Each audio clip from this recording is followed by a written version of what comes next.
Welcome back to Pirangipada, guys.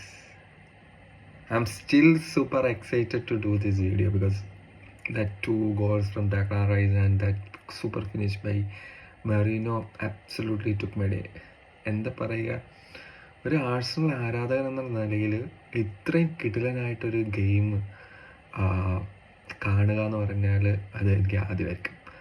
UCLൻ്റെ നൈറ്റിൽ, അതും defending champions ആയിട്ടുള്ള റയൽ മാഡ്രിഡിനെതിരെ 3 എണ്ണം പറഞ്ഞ ഗോളുകൾ അടിച്ച് നമ്മൾ സെമി ഫൈനലിലോട്ട് ഒരു കാലെടുത്ത് വെച്ചിരിക്കുകയാണ്. അതിൻ്റെ വിശേഷങ്ങൾ നമുക്ക് പറയാം. അപ്പോൾ നമ്മൾ ലൈനപ്പ് നോക്കുവാണെങ്കിൽ എക്സ്പെക്റ്റഡ് ലൈനപ്പ് തന്നെയായിരുന്നു. ഗബ്രിയേൽ ഇല്ലാത്തതുകൊണ്ട് കിവിയോറും സാലിബയും സെൻറ്റർ ഡിഫൻസീവ് പാർട്ട്നേഴ്സായിട്ട് വന്നു. ടിംബറും സ്കെല്ലിനെ കുറിച്ച് എടുത്ത് പറയേണ്ടതാണ്. 18ാമത്തെ വയസ്സിൽ സ്കെല്ലി പുൾ ഓഫ് ചെയ്ത ആ ഒരു പെർഫോമൻസ് ഇറ്റ്സ് ആബ്സല്യൂട്ട്ലി മാഗ്നിഫൈങ്. പിന്നെ ഒഡേഗാർഡും പാർട്ടിയും റൈസും ആയിരുന്നു മിഡ്ഫീൽഡിൽ സ്റ്റാർട്ട് ചെയ്തത്.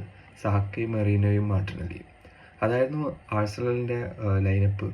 ജൂനിയറും വിനീഷ്യസ് ജൂനിയറും കൈലൻ എംബാബയും 2 സ്ട്രൈക്കേഴ്സ് എന്ന നിലയിലും അവർ 4-4-2 ആയിരുന്നു. മിഡ്ഫീൽഡിൽ ബെല്ലിങ്ങാമും കമവിംഗയും മോഡ്രിച്ചും റോഡ്രിഗോയും.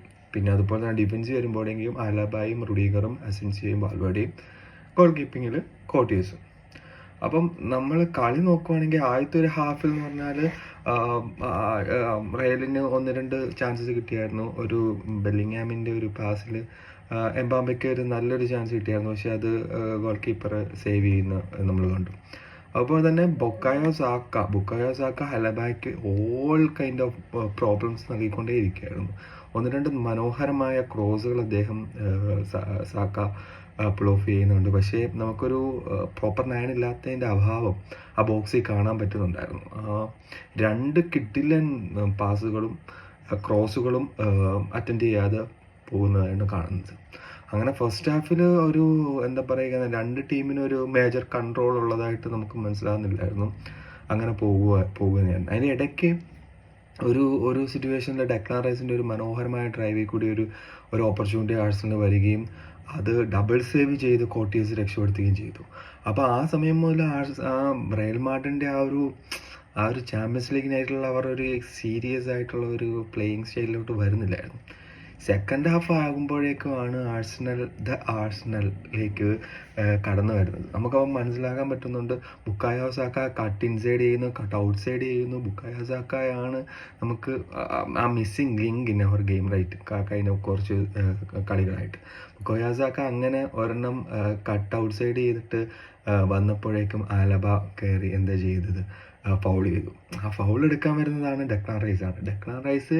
അദ്ദേഹത്തിൻ്റെ സീനിയർ കരിയറിൽ ഇത്രയും നാളായിട്ട് ഒരു ഫ്രീ കിക്ക് ഗോള് സ്കോർ ചെയ്തിട്ടില്ലാത്ത ആളാണ്.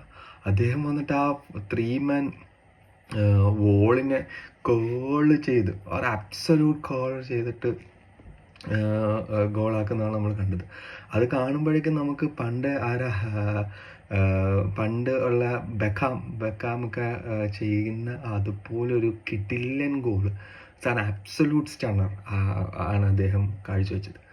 അപ്പോൾ അതിനുശേഷം അതുപോലെ തന്നെ 70ാമത്തെ മിനിറ്റിൽ പിന്നെയും ബുക്കായോ സാക്കനെ ഫൗൾ ചെയ്യുകയാണ്. അതായത് ബുക്കായോ സാക്കയുടെ ട്രിബിളിങ്ങിലും ബുക്കായോ സാക്ക ബോൾ ക്യാരി ചെയ്യുന്നത് ഇവർക്ക് റെസിസ്റ്റ് ചെയ്യാൻ പറ്റുന്നില്ല. ബെല്ലിങ്ങാം പുറകെ വന്ന് നോക്കുന്നു, കിട്ടുന്നില്ല. കാമവിംഗ വന്ന് ഫസ്റ്റ് ടൈം ഫൗൾ ചെയ്യുന്നു. അപ്പം അത് ആ മുന്നേ എടുത്ത ഫ്രീ കിക്കിൻ്റെ കുറച്ചും കൂടി ബാക്ക് സൈഡിൽ കുറച്ചും കൂടി അകലത്തിലുള്ളൊരു ഫ്രീ കിക്കാണ് പിന്നെയും കിട്ടുന്നത്.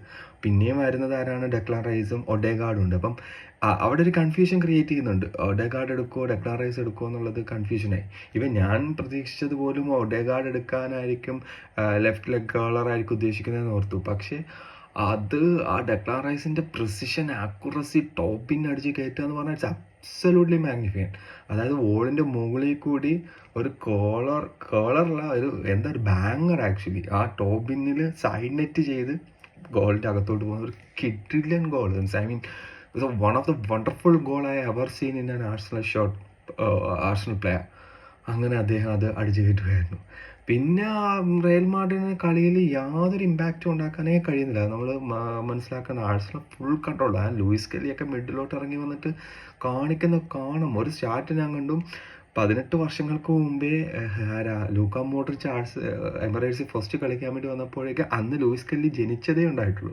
ആ 18-കാരൻ പയ്യൻ കളിക്കുന്ന കളിയാണ്. It's bravery, it's instant to go in to the attack and come back to the defence. It's an absolute gem. Okay, absolute ജെമ്മാണ് ലൂയിസ് കെല്ലി. അപ്പോൾ ആ ലൂയിസ് കെല്ലിയും ഡെക്ലാൻ റൈസിനപ്പോൾ 2 ഗോൾ അടിച്ചപ്പോഴേക്കും ഞാൻ കോൺഫിഡൻസിൻ്റെ പരകോടിയിലെത്തിയാണ് ഞാൻ. അദ്ദേഹമാണെങ്കിൽ ഇനി മാത്രം നമ്മൾ ഡെക്ലാൻ റൈസിനെ പറയാൻ പോകുന്ന അരിയണ്ണൻ എന്നാണ്, സ്ട്രൈസിങ്ങോ. അപ്പോൾ അരിയണ്ണൻ ആ ഒരു 75-ാമത്തെ മിനിറ്റിലൊരു അദ്ദേഹത്തിൻ്റെ ഫ്രണ്ടിലൊരു ഒയക്രോസ് സ്പേസ് കിട്ടി. അദ്ദേഹം ഡ്രൈവ് ചെയ്ത് ബോളുമായിട്ട് പോകുന്നു. ഇപ്പോഴത്തെ ട്രൊസാഡിന് കൈമാറുന്നു. ട്രൊസാഡ് ലെഫ്റ്റ് ഹാഫ് സ്പേസിലുണ്ടായിരുന്ന സ്കെല്ലിക്ക് വഴിയായിരുന്നു. സ്കെല്ലിക്ക് അവിടെ നിന്ന് ഒരു കേർഡർ വേണമെങ്കിൽ നോക്കായിരുന്നു. പക്ഷെ അപ്പോഴാണ് ആ ഒരു കമ്പാഷൻ അല്ലെങ്കിൽ കമ്പോസ്ഡ് ആയിട്ടുള്ള ഒരു പ്ലെയർ ആണ് സ്കെല്ലി നമുക്ക് മനസ്സിലാവും. അദ്ദേഹം എല്ലാവരും ബോക്സ് എന്താ പറയുക അറ്റാക്ക് ചെയ്യാൻ വേണ്ടി പോകുമ്പോഴേക്കും മെറീനോ മാത്രം കുറച്ച് ബാക്കിലോട്ട് വരുന്നു. മെറീനോയ്ക്ക് കറക്റ്റ് ഒരു പാസ് അവിടെ കൊടുക്കുകയാണ്. പക്ഷേ അവിടെ ഫസ്റ്റ് ടൈം ഫിനിഷ് ലെഫ്റ്റിലേക്ക് കൊണ്ട് അതൊരു കോളറായിരുന്നു. An absolute gem of a goal. അപ്പം I'm very delighted to see this game as an Arsenal fan. I'm very delighted to feel the atmosphere. ഒരു N5-ൽ ഒരു ചാമ്പ്യൻസ് ലീഗ് രാത്രി, അത് ഡിഫെൻഡിങ് ചാമ്പ്യൻസിനെതിരെ ഇത്രയും കിട്ടലായിട്ട് കളിക്കാന്ന് വെച്ചാൽ it's worthy to celebrate actually. I don't care what the result or the end result in after the Santiago Bernabeu game, but this is really enough to celebrate as an Arsenal player. അപ്പോൾ I am very delighted. അപ്പോൾ ഇതാണ് മാച്ചിൻ്റെ ഒരു overall. ഞാൻ ഒരുപാട് കാര്യങ്ങൾ പറയാതെ വിട്ടു. But anyway I am very happy for this score as well. So ഇനി എല്ലാവരും പറയുന്നത് പോലെ ഇത് ചാമ്പ്യൻസ് ലീഗാണ്, ഇത് അവരുടെ ഗെയിമാണ്. ഇത് സാന്റിയാഗോ ബെർണബിയിലായിട്ടാണ് സെക്കൻഡ് ലെഗിന് പോകുന്നത്. Let's see how will it happen. അവരവരവിടെ അത് റമൻഡാഡോ കൊണ്ടുവരുമോ നമുക്ക് നോക്കാം. ബെല്ലിംഗാമും വിനീഷ്യസ് ജൂനിയർ എല്ലാം പറയുന്നുണ്ട് they can take it. Even commentator പോലും പറയുന്നുണ്ട് if any team can make this happen, അതായത് ഒരു റമൻഡാഡോ അല്ലെങ്കിൽ ഒരു തിരിച്ചുവരവിന് പറ്റുമെങ്കിൽ ദാറ്റ്സ് ഓൺലി റയൽ മാഡ്രിഡ്. പക്ഷേ ആഴ്സണലിൻ്റെ defence is very strong. Let's see what will happen. ഒരു 4-0 മുകളിൽ അല്ലെങ്കിൽ 4-0 ജയിക്കണം. Let's see what will happen. Hope for the best. Signing off.